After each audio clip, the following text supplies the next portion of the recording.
आज की इस वीडियो में क्लास 10 के हिंदी का जो पहला चैप्टर है उसको आसान भाषा में समझेंगे और मैं गारंटी दे रहा हूं कि जो जाति प्रथा और श्रम विभाजन वाली चैप्टर्स है इसको ये जो चैप्टर्स है ये आपके दिमाग में पूरा का पूरा बैठ जाएगा। ठीक है, ये एक तरह से निबंध है और कहानी होता है तो उसको समझ भी लेते हैं, लेकिन निबंध बच्चों को नहीं समझ में आती है और ये मेरी गारंटी है कि इस वीडियो को देखने के बाद आपको इसमें कहीं दिक्कत नहीं होगा, इसके सारे प्रश्नों को आप आसानी से सॉल्व कर पाएंगे। देखिए, ये जो चैप्टर्स है जाति प्रथा और श्रम विभाजन, इसके लेखक है डॉक्टर भीमराव अम्बेडकर। ठीक है, इनके साथ जाति को लेकर बड़ा भेदभाव हुआ, शुरू से ही स्कूल कोचिंग से लेकर हर तरह की चीजों में इनके पास साथ भेदभाव किया गया। यहाँ तक इनको पानी पीने का अधिकार नहीं था, जाकर नदी का पानी पिया करते थे लोग, गंदा नदी का पानी। मतलब हर तरह के भेदभाव इनके साथ हुआ था। इसी कारण से ये छोटे कास्टों की लड़ाई लड़े थे और एक छोटे कास्टों के छोटे जात के लिए एक अलग देश की मांग किए थे। ठीक है, ये बहुत कुछ झेले थे। हालांकि ये संविधान सभा का निर्माता भी, यानी संविधान जो लिखा गया था 2 साल 11 महीने 18 दिन, उस संविधान को लिखने वाले कौन थे? डॉक्टर भीमराव अम्बेडकर। तो एक महान व्यक्ति थे, ये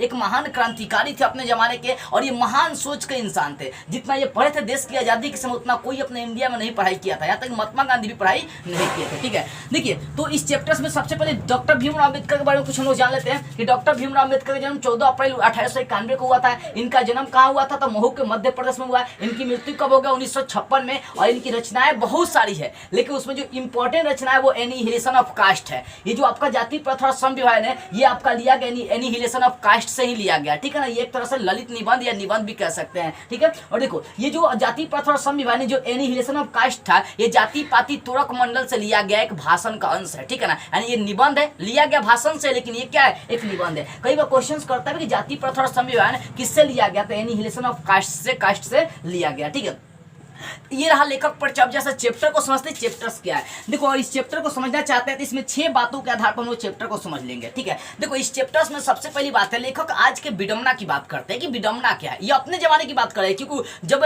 ये अपने जमाने में था उसी समय लिखा गया। लेखक विडंबना का मतलब उपहास करना, उपासना करना। लेखक ये कहते हैं कि बताइए, लोग जाति के आधार पर सब काम बांट रहा है।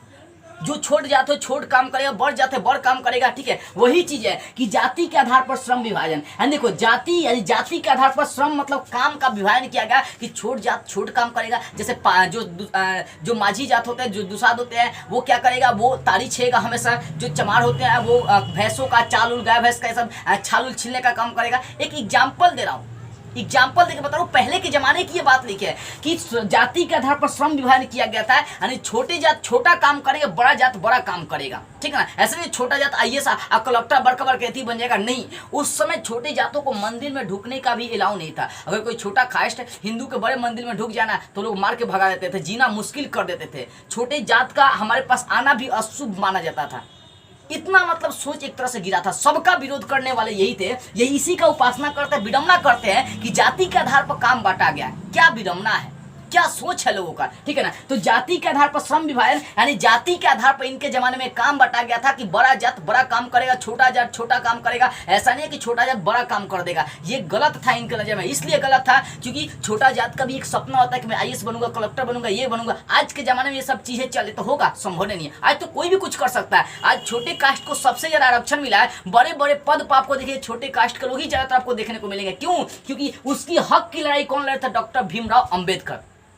ठीक है ना, डॉक्टर भीमराव अम्बेडकर छोटे कास्ट की लड़ाई लड़े थे क्योंकि इनके साथ वो सब चीजें भीगी हुई थी। ठीक है, तो कहने का सीधा से यह मतलब है कि जाति के आधार पर काम जब बांटा गया तो ये इसका उपहास करता है, विडंबना कहते हैं और कहते हैं कि ये गलत है। ये जरूरी नहीं कि छोटा जाए छोटा ही काम करेगा, उसके रुचि पर डिपेंड करता है, उसकी इच्छा पर डिपेंड करता है, इच्छा शक्ति पर डिपेंड करता है कि आखिर वो क्या बनना चाह रहा है। ठीक है ना, ये उसके रुचि पर डिपेंड करता है, ये कह रहे थे। दूसरा का बात समझा है कि जाति के आधार पर जो श्रम विभाजन किया गया है ये मनुष्य के रुचि पर आधारित नहीं है, क्योंकि हर मनुष्य का सपना होता है अलग अलग। ऐसा नहीं कि पासी का बेटा पासी होगा। ठीक है ना, ऐसा नहीं कि छोटे जात का बेटा छोटा ही काम करेगा, नहीं। ये मनुष्य का रुचि पर कदापि आधारित नहीं है। मनुष्य स्वतंत्र है, कुछ भी कर सकता है, वो स्वतंत्र है, उसकी हक की लड़ाई लड़ते हैं। ये उसके रुचि पर डिपेंड करता है कि वो क्या बनना चाहता है, क्या नहीं बनना चाहता है। ये उसकी लड़ाई ये लड़े थे। कौन? डॉक्टर भीमराव अम्बेडकर। सोचिए उस जमाने में कितनी बड़ी सोच रखे थे, कितनी बड़ी ये सोच रखे थे। अपने भाइयों की लड़ाई लड़े थे, अपने हक की लड़ाई लड़े थे। याद देखिए, अपने भाइयों की और हक की लड़ाई लड़ना होगा ना तो याद देखिएगा ये लड़े थे।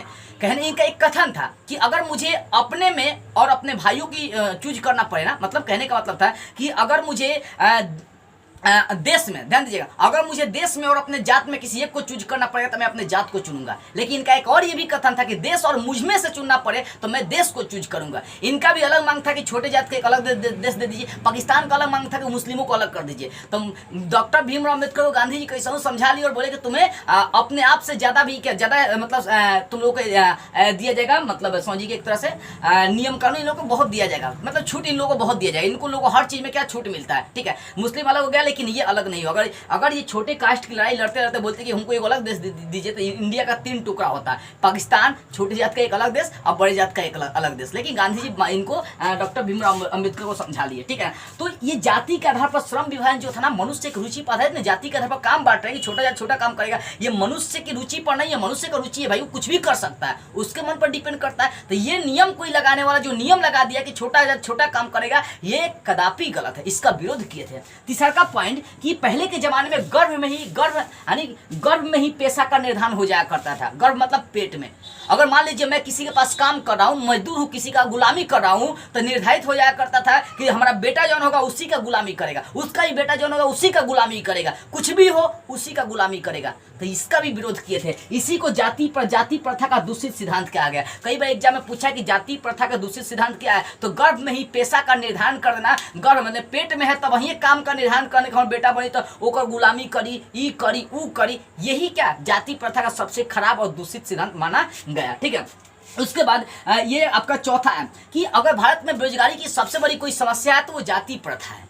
जाति के आधार पर लोग लड़ते हैं, जाति के आधार पर काम दिया जाता है, बड़े जात का सम्मान किया जाता है, छोटे जात का सम्मान नहीं किया जाता, उसको नीच दिखाया जाता है। इसी कारण से भारत में सबसे बड़ी अगर बेरोजगारी का कोई समस्या है तो कौन है, जाति प्रथा है। जाति के आधार पर काम बांटना, चैप्टर्स का ही नाम है जाति प्रथा और श्रम विभाजन। यानी जाति के आधार पर श्रम विभाजन, श्रम मतलब काम का विभाजन किया गया कि छोटा का जात छोटा काम करेगा, बड़े जात बड़ा काम करेगा, फलाना ठिकाना, इस सबका विरोध किए थे कौन, डॉक्टर भीमराव अम्बेडकर। यानी जाति जो है ना हमारे भारत में जाति प्रथा जो जाति के आधार पर काम डिवाइड किया गया, या छोटे बड़े जातों में जो भेदभाव किया गया, बोल रहे हैं कि भारत में अगर बेरोजगारी का सबसे प्रमुख और प्रत्यक्ष कारण कोई है तो जाति प्रथा है। जिस दिन जाति प्रथा अपने इंडिया से मिट जाएगी उस दिन से बेरोजगारी कम होना चालू हो जाएगा और सब लोग रोजगार वाला हो जाएंगे, ठीक है। ये इसका समर्थन ये किए थे। उसके बाद कहते हैं कि जो आज के उद्योग है ना, आज के जमाने में गरीबी और उत्पीड़न से भी बड़ी समस्या कौन है, गरीबी से भी और उत्पीड़न से भी और जाति प्रथा से भी सबसे बड़ी समस्या कौन माने थे, तो माने थे अरुचिपूर्ण कार्य करना।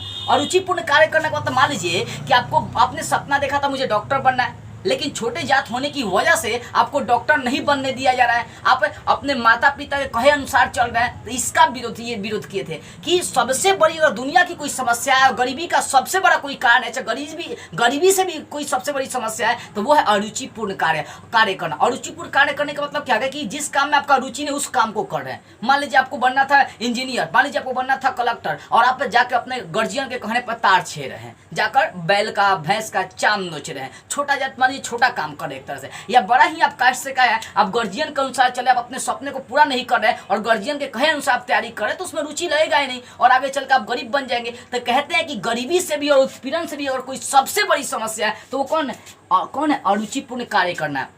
अरुचिपूर्ण कार्य करने का मतलब जिसमें आपका रुचि नहीं आप वो काम कर रहे हैं। देखिएगा, जिस काम में आपका रुचि है कि मुझे ये बनना है तो आप भाई शौक से उसकी पढ़ाई करते हैं, शौक से आप उसकी तैयारी करते हैं, लेकिन आपको कुछ जो बनना है वो आप बन ही नहीं पा रहे, किसी और चीज़ का तैयारी करते उसमें रुचि होगा ही नहीं। थ्री इडियट फिल्म देखिएगा आमिर खान का, उसमें बताया है कि जिस काम में जिस फील्ड में आपका इंटरेस्ट है उसी में अपना पूरा ध्यान लगा, उसी में सक्सेस हो जाओगे तो दुनिया में रिकॉर्ड बना दोगे, और ये बात को स्पष्ट समझाया भी है, ठीक है। इसी कारण से ये कहते हैं कि आज के जमाने में अगर कोई सबसे बड़ी समस्या है, गरीबी से भी, उत्पीड़न से भी, जाति प्रथा से भी अगर कोई सबसे बड़ी समस्या है तो वो अरुचिपूर्ण कार्य करना है, मतलब जिसमें रुचि नहीं है वो काम करना है। इसलिए आप उस काम को कभी मत करिए जिसमें आपका रुचि है, मतलब जिसमें आपका रुचि नहीं है उस काम को कभी नहीं करना चाहिए। आप उसी काम को करिए जिसमें आपका इंटरेस्ट है कि मैं इसमें ये कर सकता हूँ, वो बन सकता हूँ, उसी काम को करना है, तभी जाकर आप गरीबी को, जाति प्रथा, सब चीज को तोड़ के आगे निकल सकते हैं, ठीक है। उसको अंत में इस चैप्टर की चर्चा किया कि आदर्श समाज का निर्माण, आदर्श समाज का निर्माण। ये डॉक्टर भीमराव अम्बेडकर कहते हैं कि हमारा समाज जो है एक आदर्श समाज तब बन सकता है जब यहाँ जाति प्रथा को मिटा दिया जाएगा और छोटे जात बड़े जात एक दूध पानी को जिस तरह मिला दिया जाता है ना, उसमें कोई अंतर नहीं होता है, उसी प्रकार से छोटे जात करे, जाति प्रथा को मिटाकर एक दूसरे के साथ मिलकर काम करे, तो इस तरह से हमारा क्या हो सकता है, आदर्श समाज का निर्माण,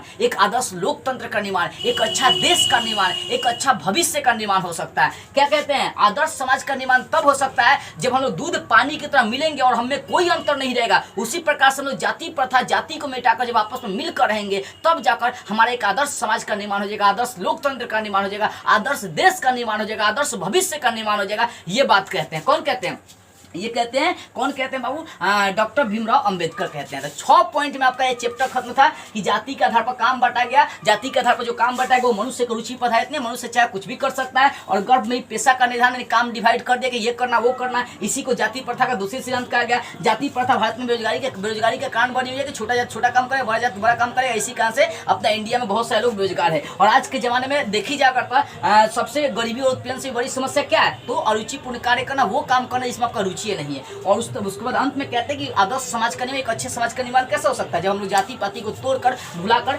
जब आपस में मिलजुल कर रहेंगे और आपस में मिलजुल कर काम करेंगे, तो इस तरह से क्या कर सकते हैं हम लोग, एक अच्छे समाज का निर्माण कर सकते हैं। तो यही आपका चैप्टर की बातें थी। अब आप क्वेश्चन देखिए, मुझे विश्वास है कि आप चैप्टर का क्वेश्चन देखेंगे तो आसानी से समझ लेंगे, क्योंकि इस पूरे चैप्टर्स को मैं अपने भाषा में समझाऊँ, अपने तरीके से समझाऊँ, ठीक है। मुझे विश्वास है कि वीडियो आपको मतलब इस वीडियो के माध्यम से आपको समझ में आ गई हुई ये चैप्टर। अगर आपको लगता है कि इस वीडियो से कुछ भी आपको सीखने को मिला ना, तो ईमानदारी से इस वीडियो को कुछ लोगों के पास शेयर कर दीजिए।